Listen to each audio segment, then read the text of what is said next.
In the early hours of Saturday, January 3rd, 2026, the city of Caracas was jolted awake by an unprecedented military operation that has reshaped global diplomacy.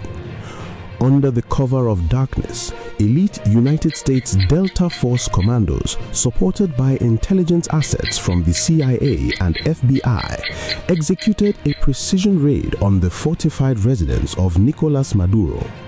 Residents reported hearing at least 7 distinct explosions as American forces breached the compound.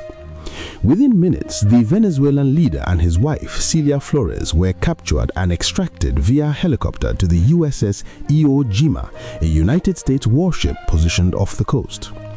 The legal justification for this extraordinary intervention rests on a massive criminal indictment unsealed in the Southern District of New York. The United States Department of Justice has charged Nicolas Maduro with narco-terrorism, alleging his leadership of the Cartel of the Suns. Prosecutors claim Maduro used the machinery of the Venezuelan state to facilitate the shipment of hundreds of tons of cocaine into the United States. By treating the operation as a law enforcement action rather than a traditional act of war, the United States has bypassed standard diplomatic immunity, arguing that Maduro has lacked sovereign protection since the contested elections of 2024. This operation draws immediate historical parallels to the 1989 capture of Manuel Noriega in Panama.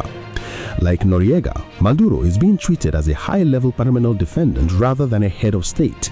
He is currently being transported to New York City, where he is expected to face a federal judge for arraignment. If convicted on the primary charges of conspiring to use narcotics as a weapon against the American people, the 63-year-old leader faces a mandatory minimum of 20 years and a maximum of life in a federal penitentiary. The global reaction to the capture has been swift and deeply divided. While some regional neighbors have welcomed the move as a long overdue step toward accountability, world powers including Russia, China and Iran have issued scathing condemnations labeling the arrest a flagrant violation of international law and national sovereignty. At the United Nations, an emergency session is being convened to discuss the implications of a superpower forcibly removing a sitting, albeit disputed, leader from his own soil.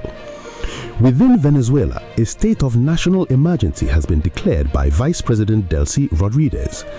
As the Venezuelan military calls for resistance, the world watches with bated breath to see if this arrest will lead to a democratic transition or spark a wider regional conflict. For now, the man who held absolute power in Caracas for over a decade is in American